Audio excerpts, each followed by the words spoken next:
Salut les enfants perdus, vous êtes sur Toy Game. Je suis Romain, alias Archeo Toys, et ceux qui connaissent mon amour pour le jouet vintage ne seront pas surpris d'apprendre que je collectionne également tout un tas de figurines modernes. Hasbro, Mezco, NECA, McFarlane, Super 7, Mattel, Tamashii Bandai, pas facile de se tenir au courant et de faire son choix. Et bien, au travers de ces reviews sur French Toy Game, je vous propose de découvrir dans le détail les nouveautés et les valeurs sûres de vos fabricants préférés. Et cette vidéo vous est présentée comme d'habitude par mes potes, les Boglins, et le site toys.lu. Un grand merci à eux de me donner les moyens de vous proposer toujours plus de contenu de qualité. Sur toys.lu, vous trouverez des Boglins, forcément, mais également tout un tas de produits collector, notamment des sets de cartes Pokémon ultra recherchés. Et vous profitez des frais de port offerts avec le code TOYGAME. Et pour inaugurer ce nouveau format qui fera date, je l'espère, je vous ai trouvé une petite exclusivité qui nous est arrivée en avance. Il s'agit du crossover entre Raphaël et la créature de Frankenstein, annoncé par NECA à Halloween, pour une sortie au printemps 2022. Il s'agit de la première pièce d'une nouvelle série centrée sur les Tortues Ninja et les monstres de la Warner donc, puisqu'on sait déjà qu'il sera accompagné d'au moins 5 autres figurines. Et ce n'est pas la première fois que les Tortues Ninja font une incartade chez les monstres classiques, c'était déjà le cas en 1993 dans la gamme originale de jouets de Playmates. Et là, c'est Michelangelo qui avait récupéré le rôle de la créature mi-puzzle, mi-zombie. Alors qu'est-ce que ça donne dans le détail? Eh bien commençons par le packaging. Nous avons droit à une très belle boîte fenêtre, comme on en a l'habitude chez NECA.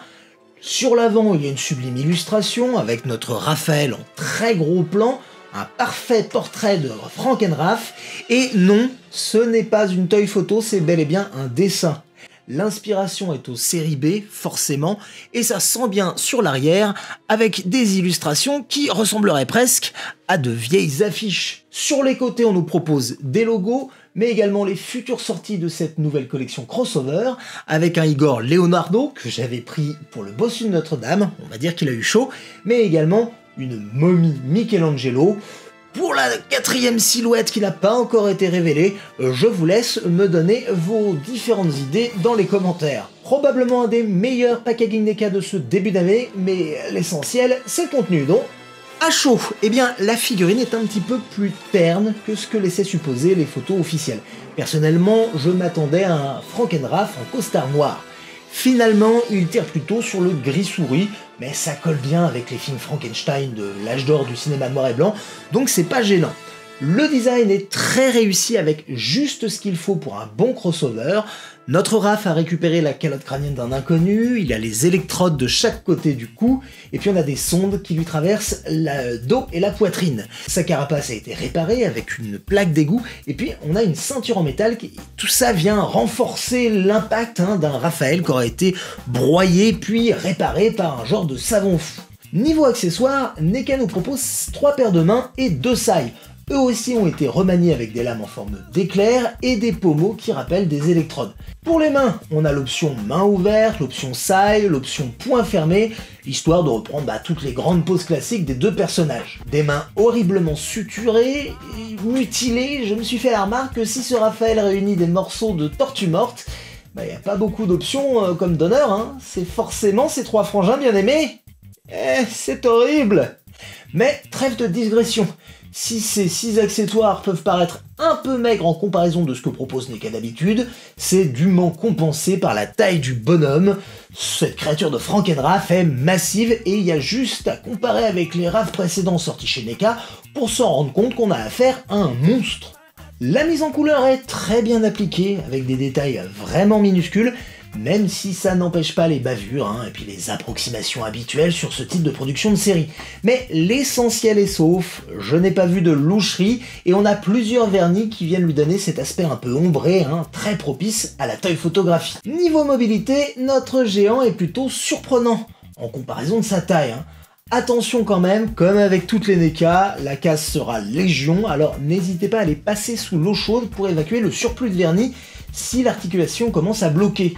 Comme disait Splinter, forcer, c'est le meilleur moyen de tout éclater. Le plus surprenant ici, c'est la stabilité qu'offrent ces gros panards carrés qui permettent de réaliser quelques prouesses, niveau gymnastique, même Spider-Man n'y arrive pas. Mais je regrette quand même l'absence de mâchoire articulée comme c'était le cas sur Tokka et Rahzar, ça aurait pu lui donner un côté encore plus expressif. NECA ouvre cette nouvelle collection avec une petite pépite, et les collectionneurs ne s'y sont pas trompés, une partie des précommandes est déjà sold out. Avec un tarif qui oscille entre 45 et 60 €, on est un poil au-dessus de ce que j'aurais mis d'habitude pour une Tortue Ninja, mais franchement, eh bien il les vaut. Vous trouverez dans la description des liens chez les différents vendeurs où vous devriez trouver votre bonheur si vous le cherchez. Ce qui est sûr, c'est qu'avec cette nouvelle collection, NECA innove avec une vision inédite des Tortues Ninja qui n'est pas issue des dessins animés, des films ou encore des jouets. Et les premières réactions laissent penser qu'ils ont eu plutôt raison sur ce coup-là.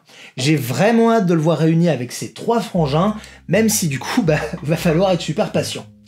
En conclusion, NECA a vraiment réussi une petite prouesse avec ce Frankenraff. On a des éléments métalliques, on a des éléments transparents, c'est très chouette d'un côté ingénierie, et franchement, je suis surpris par sa mobilité. Voilà, est-ce que vous allez craquer pour Frankenraff? Eh bien, dites-le moi dans les commentaires.